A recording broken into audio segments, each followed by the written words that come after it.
Imagine, imagine buying $1 billion, like, state-of-the-art luxury car. You get it home, it's beautiful, and then you realize you are entirely too terrified to ever actually put a driver behind the wheel. Because if they scratch the paint, you're out millions. Exactly. And that paralyzing fear of actually driving the vehicle, well, that is exactly what is happening with Hollywood's biggest superhero casting decisions right now.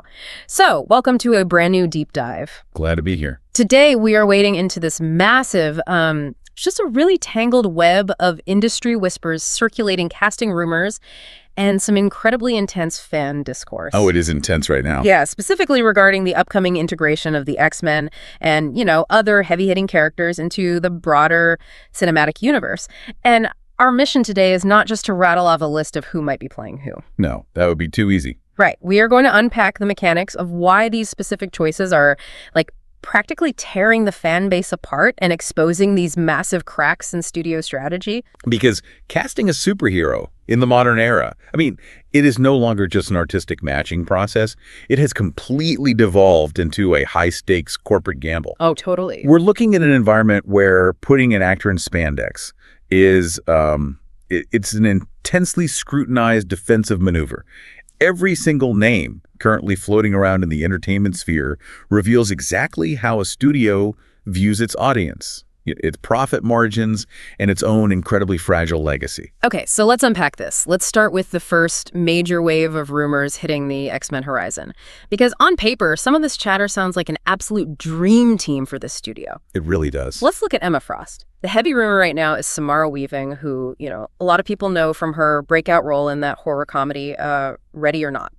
Yes, and the discourse around her is overwhelmingly positive. But the reason she's favored is where it gets really interesting, because Emma Frost is a notoriously difficult character to adapt. Right, because she's not just punching people. Exactly. Her brand of villainy, or anti-heroism, depending on the era you're reading, it's heavily psychological. She's manipulative, she's aristocratic, and she essentially weaponizes her own image. Yeah. So the fan chatter highlights that Weaving brings this very distinct, almost weaponized femininity coupled with a really specific sinister edge. And a sinister edge is practically a baseline requirement for Emma Frost. But I find it fascinating that the conversation so specifically points out her femininity. How do you mean? Well, it feels like there's an underlying sentiment in the fan community that recent adaptations of female characters have, actively avoided or stripped away that specific stylistic flair. Oh, absolutely. That is a very prevalent critique within the community right now. There's a feeling that female characters have been somewhat homogenized, like they're losing the specific stylistic markers that made them iconic in the first place. Yeah, they just put them all in the same tactical armor. Right. And this ties directly into the rumors we are seeing about Frost's costume design.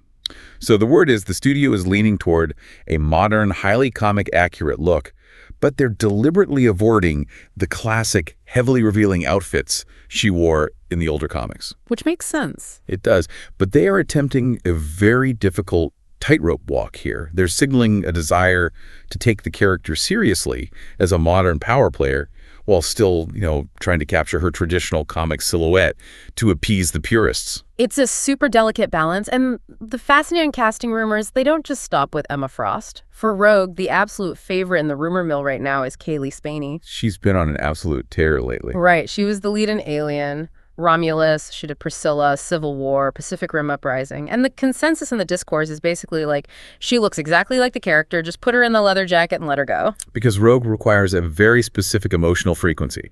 Her mutant power, yeah. Absorbing the life force and memories of anyone she touches, it makes her inherently tragic and isolated. He can't touch anyone. It's awful. Exactly. And Spaney's recent filmography proves she is highly capable of projecting that exact balance. She has that extreme vulnerability, but also a hardened toughness. Yeah, she'd be great. And alongside her, we have the rumors for Beast. There's an unnamed actor who played a rallying officer in the recent A24 film Warfare, and he is heavily linked to the role right now. Oh, yeah, I saw the chatter about him. Fans who saw Warfare specifically noted his, commanding physical presence, because when everything was falling apart in the narrative of that film, his character was the anchor, pulling the teams together and rallying them. Which is the fundamental core of Hank McCoy. Right. Beast isn't just the blue guy with claws. He is the moral and intellectual anchor of the X-Men. You really need an actor carrying an immense amount of gravitas to ground the more fantastical elements of the team. So let's step back and look at the board here. We have Samara Weaving, Kaylee Spaney, and this commanding new presence for Beast. You'd think the fan community would be throwing an absolute parade in the streets. You would think so, yeah. But here's where it gets really interesting. They aren't. There is this pervasive, heavy cynicism hanging over all of these objectively good casting rumors. Well, the cynicism stems from the environment these actors are stepping into. The studio has recently produced a string of honestly highly expensive films that have been met with severe audience apathy. Yeah, and poor critical reception. Right. So the fan reaction is no longer just about evaluating the actors in a vacuum. It's a harsh evaluation of the corporate machine those actors are being fed into. It's like, imagine going out and buying a pristine, state-of-the-art 800 horsepower luxury engine. You're holding this beautiful piece of engineering, you're thrilled, but then you look over in the driveway and realize the chassis of the car you have to drop it into is completely rusted out and missing 2 wheels. It's a great way to put it. Like, you can hire Samara Weaving and Kaylee Spaney, but if the foundational universe they inhabit is crumbling around them, does their individual talent actually matter? And that underlying tension is what's driving the current fan discourse. In fact, there is a surprising, almost ironic twist in the community sentiment right now. Oh. Yeah. Fans are starting to realize that despite all the historical, very loud complaints about the old Fox X-Men movies being messy, this new homogenized studio environment might actually make them miss the Fox era. Wow. Wait, really? That is quite the statement, considering how notoriously rocky some of those later Fox films were. I mean, the timelines were a mess. Characters just disappeared without explanation. They were structurally chaotic, undoubtedly. But they possessed a distinct, undeniable stylistic flavor. A director's fingerprint was usually visible. You could tell who made the movie. Exactly. The overriding fear right now is that these great new actors are going to be forced through a corporate homogenizer, just stripping away the exact eccentricities that made fans want them cast in the first place. And if fans are that cynical about the studio's foundational stability, I feel like it completely explains the territorial instinct we are seeing next. Because people are practically begging A-list actors not to sign on. Yes. Let's talk about the situation with Mystique. An actress from the show Obsession recently met with a director and just flat out told Variety that she wants to play Mystique. And that interview immediately set the entertainment sphere buzzing. However, most of the serious analytical discourse kind of dismisses this as pure wish casting. Right. It's an actor aggressively advocating for herself in the press rather than, a finalized signed studio deal. What I find hilarious is the fan reaction to her wish casting. The fans looked at her and essentially said, yes, you are a phenomenal actress. You have the absolute perfect look, but please, we don't want you in this universe. Because the prevailing counter-narrative is that her specific talents would be a much better fit for the DC character Zatanna. Fans are actively trying to gatekeep talent. They are mentally assigning actors to completely different cinematic universes because they inherently trust one creative direction over another. Which naturally spirals into this massive tangent in the fan community where people are desperately begging for a Superman and Spider-Man crossover, but with a very specific, aggressive caveat. They strictly want James Gunn to have absolutely zero involvement in it. Yeah, that was a very specific demand. Like, why are fans getting so hyper-specific about who is allowed behind the camera? It comes back to trust in the creative architects.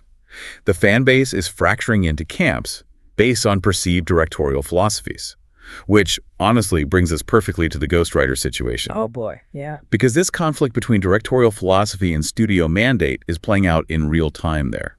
The rumor mill is churning hard that Ryan Gosling is attached to play Ghost Rider, with Sean Levy, who just directed Deadpool and Wolverine, attached to direct. I have to admit, I'm completely baffled by the logic here.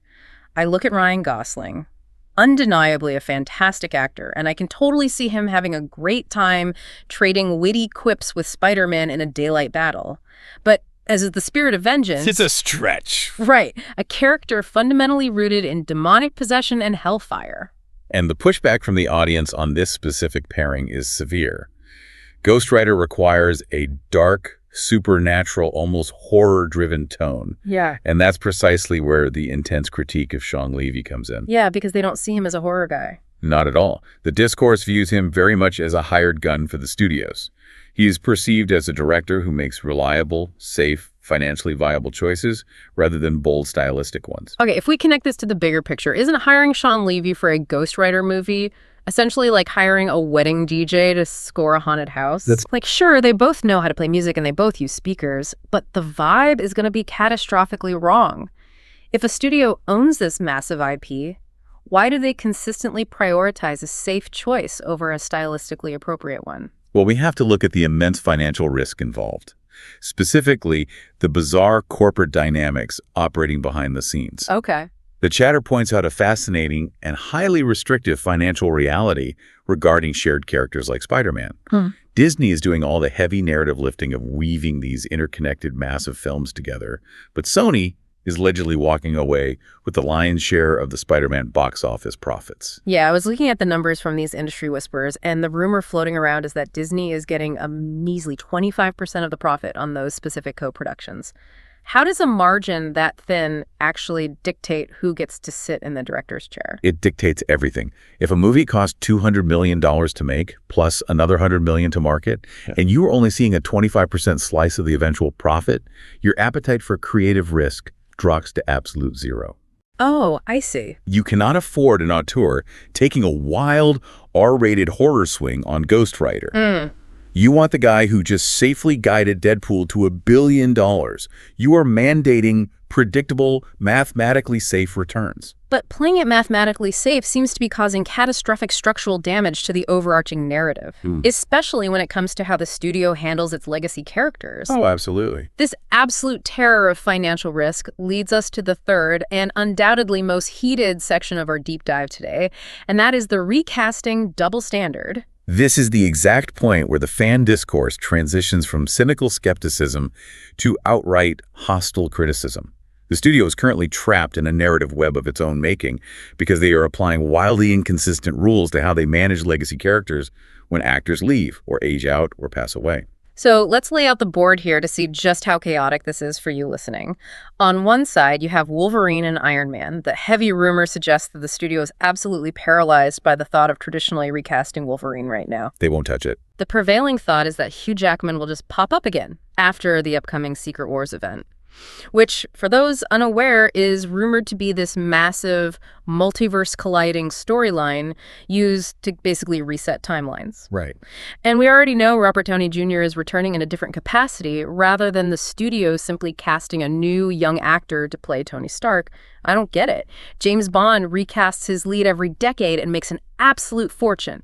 What is this studio so afraid of? They are terrified of breaking the psychological contract they've built with the modern audience. The studio believes characters like Tony Stark and Logan are so deeply, just intrinsically embedded with Robert Downey Jr. and Hugh Jackman that a traditional recast would alienate the audience and shatter the box office. But the irony here is that the fans, by and large, are actively vocalizing the opposite. Yes, they are. The discourse is full of people saying, "We love Hugh Jackman, but please let him rest. Just give us a new Wolverine and let's move on." But the studio isn't listening to that. No. So for Wolverine and Iron Man, the studio's rigid rule is the original actor is the character, timeline and logic be damned. But then you look across the board at T'Challa, the Black Panther. Right. The current rumor is that we are getting a brand new T'Challa, but via a multiverse jump. Allow me to explain the mechanics of that rumor, because it's a bit convoluted. This multiversal jump would effectively bypass the somewhat confusing narrative established in Wakanda Forever, where they introduced T'Challa's very young son. Yeah, that little kid at the end. Exactly. Instead of waiting 15 actual years for that child actor to grow up and take the mantle, a multiverse variant, essentially pulling a fully grown, different version of T'Challa from a parallel timeline, steps in to take over the role immediately. And the rumored actor stepping into this multiversal T'Challa role is the standout performer from Alien Romulus. The discourse surrounding this specific actor's capability is incredible. He is incredibly talented. People are pointing out his massive, almost switchboard-like acting range in that film. I mean, he goes from playing a character with a severe cognitive disability and then on a dime shifts into this incredibly menacing, calculating synthetic presence. It is a phenomenal showcase of raw acting range. And you absolutely need an actor with that level of technical skill if you are going to attempt to step into the shoes of a universally beloved character, especially when playing an alternate universe version of him. But the mere existence of this multiverse casting rumor has reignited the most highly charged, controversial critique in the entire entertainment sphere right now, and it all centers around the concept of grief. And we need to look at this strictly objectively because the fan sentiment here is very raw and intense. Right. The central critique targets the studio's initial refusal to execute a simple, traditional recast of T'Challa immediately following the tragic real-world passing of Chadwick Boseman. Because the argument from vocal critics in the discourse is that the studio didn't avoid a recast out of some noble desire to protect narrative integrity. These critics argue the studio actively chose to use Wakanda forever to capitalize on real-world grief for financial gain. That is the accusation, yes. They effectively made a blockbuster movie that functioned as a real-world funeral, blurring the lines between the tragic loss of the human actor and the fictional loss of the comic book character. And the reason this specific critique has resurfaced with such anger right now is due to the perceived corporate hypocrisy. Critics are incredibly quick to point out the studio's contrasting behavior in other situations. Like what? Well, when actor William Hurt, who played General Ross for years, passed away, the studio did not pause the narrative to mourn the character on screen. They didn't write a funeral into the script. They immediately recast the role with Harrison Ford and kept the production machine moving without missing a single beat. They just swapped the actor and acted like nothing happened. And the inconsistency doesn't even stop there, right? Look at Captain America.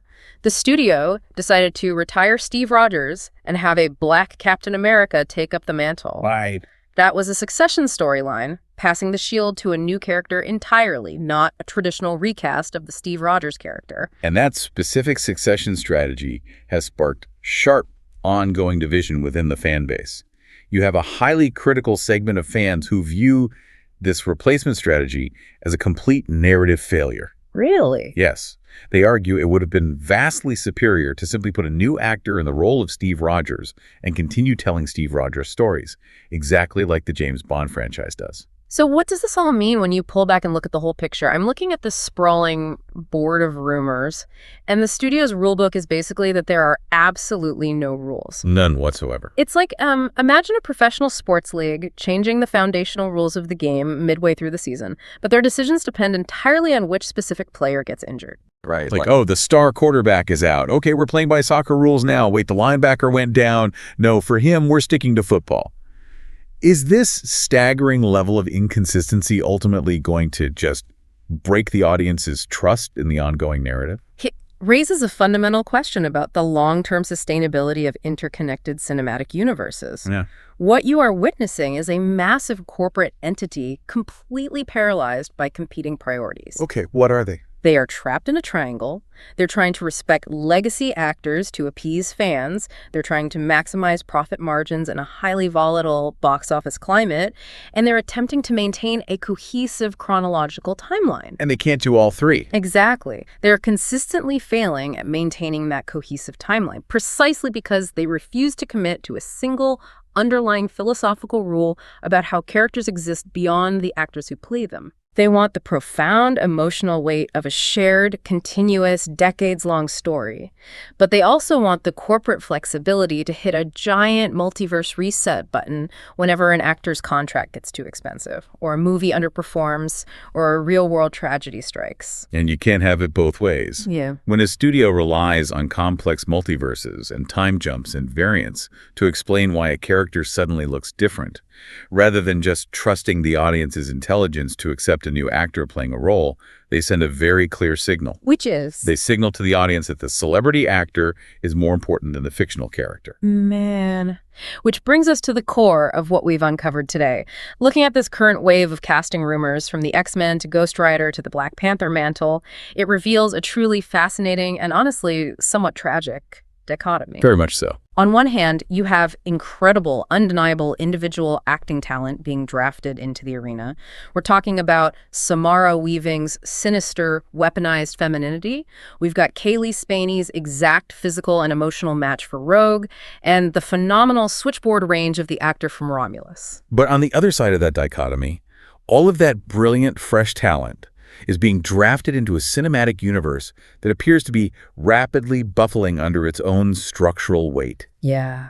They are entering a system currently defined by inconsistent rules, extreme risk-averse corporate mandates driven by profit splits, and entirely unresolved legacy issues. It really forces you to evaluate what you are actually investing your time and money in as an audience member. Consider this the next time you are at the theater.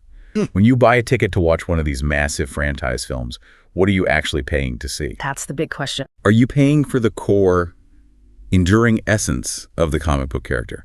Are you paying for the specific charisma of the celebrity actor in the suit? Or are you paying for the overarching mechanical progression of the interconnected universe? Because based on the chaotic rumors we've analyzed today, the studio's current struggle proves they really don't know the answer to that question either. It's a massive identity crisis playing out on a multi-billion-dollar stage. And it leaves us with one final structural thought for you to mull over. If studios are so utterly terrified of traditionally recasting iconic roles that they have to rely on convoluted multiverses, time jumps, and variants just to explain a new face on screen, will we ever get a definitive, timeless version of these characters again? It's unlikely at this rate. Right. Will we ever see an Iron Man or a Wolverine treated like a character in a stage play? Or like James Bond, where the mantle is smoothly passed from legend to legend? Or are these modern superheroes now permanently hostage to the original actors who first played them? Just something to think about next time you see a legacy cameo artificially injected onto the big screen. Thanks for joining us on this deep dive.